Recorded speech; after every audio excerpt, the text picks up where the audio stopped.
Presiden Joko Widodo memperkenalkan Presiden terpilih Prabowo Subianto sebagai penerusnya yang melanjutkan komitmen Indonesia saat ini di depan delegasi dan juga tamu internasional dalam World Water Forum ke-10 di Bali. Lalu, siapa yang diuntungkan dari perkenalan ini? Akankah Prabowo akan selalu dibayangi Joko Widodo ke depannya? Dan untuk menjawab dan juga menganalisanya sudah bersama kami dua orang narasumber. Ada Wakil Ketua TKN Prabowo Gibran Silvester Matutina serta Direktur Eksekutif Parameter Politik Indonesia Adi Praetno. Assalamualaikum, selamat sore. Ada Pak Silvester dan juga Mas Adi, apa kabar? Baik, Mas Bram, Ya, Mas Adi, terima kasih. Terima kasih malam Bang Silvester. sudah berkenan bergabung para narasumber. Langsung saja saya ke Pak Silvester terlebih dahulu. Jadi mengapa kemudian harus diperkenalkan begitu? Apakah ini untuk para tamu dari luar negeri meyakinkan komitmen Indonesia sama? Atau jangan-jangan memperkuat seorang Prabowo Subianto ke depannya sebagai presiden yang katanya melanjutkan Jokowi begitu Pak Silvester? Ya, tentunya pertama kita mengucapkan ya kepada pemerintah dan juga segenap panitia keberhasilan KTT World Forum di Bali kemarin yang termasuk paling berkesan sepanjang sejarah. Ya, dan mendapatkan kesan yang istimewa baik dari para peserta termasuk dari beberapa kepala negara. Sebenarnya itu apa yang dilakukan Pak Jokowi ini sangat bagus sekali ya, karena baru dalam sejarah kita seorang presiden yang sedang memerintah memperkenalkan penggantinya di forum internasional yang sekaligus itu adalah bentuk dorongan kuat Presiden Jokowi kepada Presiden terpilih Pak Prabowo tentunya. Yang mana kita juga tahu bahwa belum pernah ya dari zaman Bung Karno tidak memperkenalkan Pak Soeharto juga tidak memperkenalkan kepada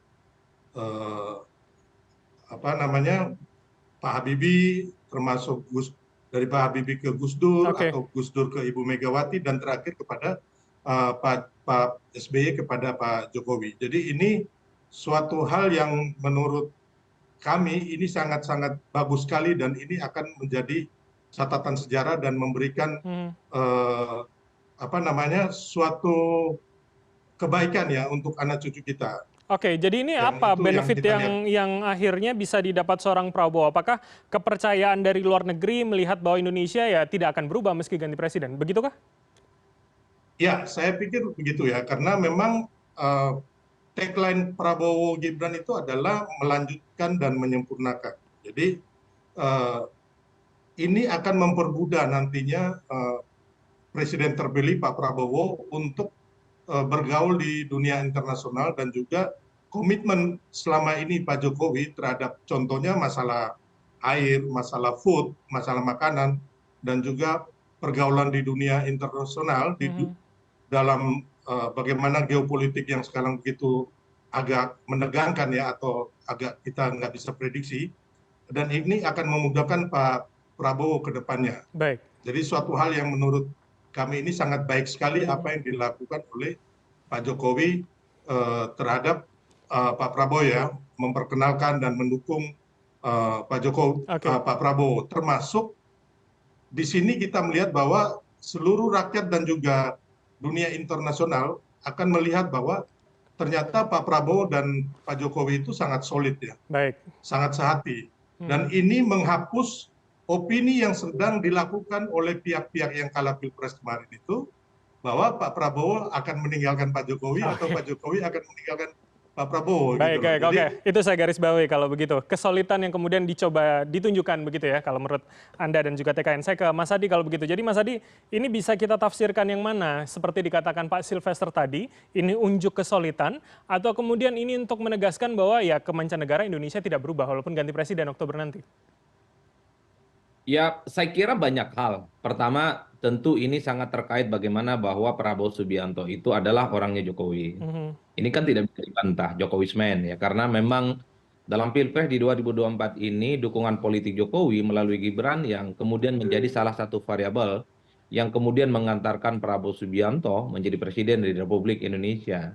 Artinya secara politik tentu Pak Jokowi kan ingin memberikan pesan bahwa dalam banyak hal ketika Prabowo tampil di Pilpres untuk yang ketiga kalinya, dukungan Pak Jokowi menjadi cukup signifikan ya, yang mengantarkan Prabowo jadi presiden. Nah, yang kedua ini kan soal keberlanjutan, Mas, Mhm. bahwa Prabowo itu adalah duplikatnya Pak Jokowi. Prabowo itu adalah replika politiknya Pak Jokowi. Jadi hal-hal yang sifatnya strategis, kebijakan-kebijakan politik yang sifatnya mercusuar dilakukan oleh Pak Jokowi, termasuk soal IKN, pembangunan infrastruktur, dan kebijakan-kebijakan politik yang lainnya itu tentu adalah sebagai salah satu upaya untuk menyampaikan kepada dunia internasional segala hal sudah diputuskan oleh Pak Jokowi dan pasti akan dilanjutkan oleh Prabowo Subianto. Oke. Jadi pihak-pihak luar yang selama ini sudah memiliki hubungan baik dengan Indonesia, jangan pernah lagi jika ingin bekerja sama, membangun jembatan politik komunikasi dan saling berpengertian dengan Prabowo Subianto. Saya kira Mhm. dalam Oke. dua hal ini saja sebenarnya publik bisa membaca kenapa kemudian Jokowi memperkenalkan Prabowo Subianto ya di forum yang menurut saya dihadiri oleh negara-negara lain. Meski tanpa diperkenalkan sekalipun sebenarnya sudah banyak negara-negara sahabat, negara-negara tetangga yang sudah mengucapkan selamat kepada Prabowo atas terpilihnya sebagai Presiden Republik Indonesia. Tapi Oke, kan Mas ini Adi, soal politik. kalau saya pinjam kata-kata Anda, replika, duplikat begitu, itu bukankah kemudian apakah itu hal yang baik atau kemudian itu malah akan apa ya, mendegradasi persona seorang Prabowo yang kuat begitu? Mengapa kemudian harus ada itu untuk kemudian melihat Prabowo sebagai seorang pemimpin baru Indonesia nantinya? Karena memang sejak awal Prabowo dan Gibran ini kan mengklaim sebagai calon presiden dan wakil presiden yang akan melanjutkan semua hal yang sudah dilakukan oleh Jokowi. Jadi wajar kalau kemudian ke depan 5 tahun yang akan datang keputusan-keputusan politik strategis, proyek-proyek mercusuar yang sudah dilakukan oleh Jokowi itu pastinya akan dilanjutkan oleh Prabowo, Mas. Mhm. Itu yang saya anggap sebagai duplikat, itu yang saya anggap sebagai replika. Namanya keberlanjutan tentu saja apa yang sudah dilakukan oleh Pak Jokowi pasti akan dituntaskan dan dimaksimalkan oleh Pak Prabowo. Misalnya soal IKN yang dinilai sebagai upaya untuk melakukan pemerataan pembangunan ekonomi. Misalnya soal infrastruktur sebagai upaya untuk meningkatkan bagaimana kebutuhan-kebutuhan itu tidak tersuplai dengan mudah terpusat di Jawa, tapi di tempat-tempat yang lain. Mhm. Itu kan replika namanya. Baik. Ini yang saya kira bahwa kita sampai hari ini tidak bisa membantah bahwa kedekatan secara personal antara Jokowi dan Pak Prabowo itu kan tidak mau dipisah-pisahkan seperti satu sama yang lainnya. Mhm. Tapi setelah tanggal 20 Oktober saya nggak tahu apakah isu yang terkait dengan keberlanjutan, bahwa Prabowo adalah orangnya Jokowi, kemudian ke depan akan seiring bersama, ini bisa dijamin ataupun tidak. Baik, oke. Karena seringkali memang kalau sudah tak lagi menjadi presiden, auranya mulai berkurang. Mhm. Dan Prabowo tentu akan menunjukkan kepada publik siapa yang menjadi presiden yang sesungguhnya. Baik. Disitulah kemudian sebenarnya kita akan lihat bagaimana pola relasional antara hubungan Jokowi dan Pak Prabowo akan diuji. Apakah tetap mesra? Apakah akan ada dinamika-dinamika yang ada di dalamnya? Kita tidak pernah tahu. Oke, kalau begitu Karena saya hubungan konfirmasi. antara Mhm. presiden dan mantan itu selalu berubah. Oke, baik. Saya konfirmasi ke Pak Silvester kalau begitu. Jadi ya bisa jadi berubah setelah 20 Oktober. Katanya Mas Adi bisa jadi nanti presiden dan mantan presiden itu hubungannya berubah begitu. Ya memang kalau setelah 20 Oktober kita tahu bahwa biar bagaimanapun presidennya adalah Pak Prabowo. Mhm. Jadi terakhir waktu Bapak Presiden ketemu saya, beliau waktu kami berdiskusi bahwa Presiden tidak akan pernah mengintervensi Pak Prabowo, tapi sepanjang diminta masukan oleh Pak Prabowo, maka Presiden akan melakukan apa yang diminta oleh Presiden terpilih tentunya. Jadi kita juga harus tahu bahwa posisinya adalah Presiden Republik Indonesia nantinya Pak Prabowo, bukan Pak Jokowi lagi, dan Mas Gibran adalah wakil presiden. Jadi memang yang akan membuat keputusan penting untuk bangsa kita nantinya tentunya Pak Prabowo. Tapi memang pertimbangan saya yakin juga Pak Prabowo akan meminta pertimbangan dari Presiden Jokowi atau berdiskusi. Karena demi bangsa Pak Prabowo pastinya akan meminta masukan kepada siapapun. Oke. Terlebih kepada Presiden Jokowi yang selama ini memang tagline-nya itu adalah waktu kampanye kemarin adalah melanjutkan dan menyempurnakan Baik, oke. di semua program Pak Jokowi. Pak Silvester, berarti pertanyaannya ketika memang menurut Anda ini adalah unjuk kesulitan begitu, bagaimana juga dengan yang menganggap atau menarasikan jangan-jangan nanti Jokowi akan selalu membayangi Presiden Prabowo nanti ketika sudah menjabat?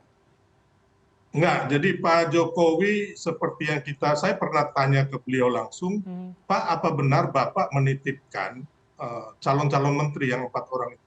Beliau bilang belum pernah beliau menitipkan 4 calon menteri itu, dan itu adalah isu yang tidak benar.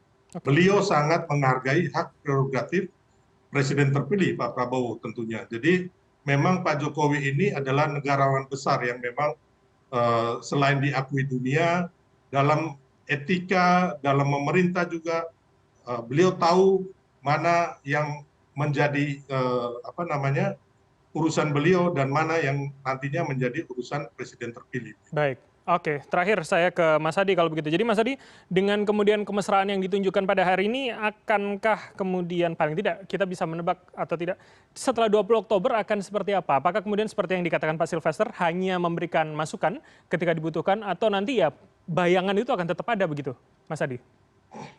Ya, saya kira Pak Prabowo ini adalah presiden yang menurut saya tidak bisa dilepaskan dalam posisinya sebagai mantan prajurit. Ya. Prabowo ini tahu persis kapan harus baris berbaris, tegak lurus kepada pemimpinnya, mengingat saat ini posisinya sebagai Menhan, tentu akan tegak lurus dengan apa yang diperintahkan oleh Pak Jokowi.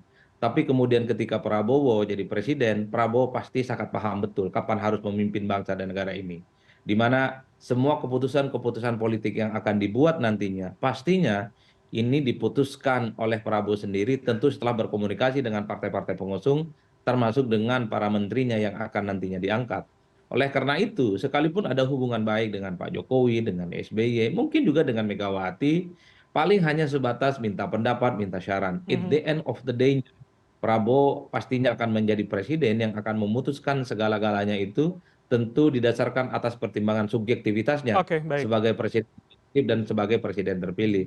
Oleh karena itu, bagi saya hubungan baik itu adalah hubungan baik yang tidak bisa seakan-akan bisa diintervensi. Saya termasuk yang meyakini Oke, bahwa baik. tak ada orang yang bisa mendikte dan mengintervensi Prabowo dalam hal kebijakan politik 5 tahun yang akan datang. Baik, oke. Kita akan lihat ke depan seperti apa, apalagi pasca 20 Oktober. Terima kasih waktu dari para narasumber. Ada Wakil Ketua TKN Prabowo Gibran, Pak Sylvester Matutina, serta Mas Adi Praitno, Direktur Eksekutif Parameter Politik Indonesia, telah bergabung sama kami. Selamat sore. Sehat selalu semuanya.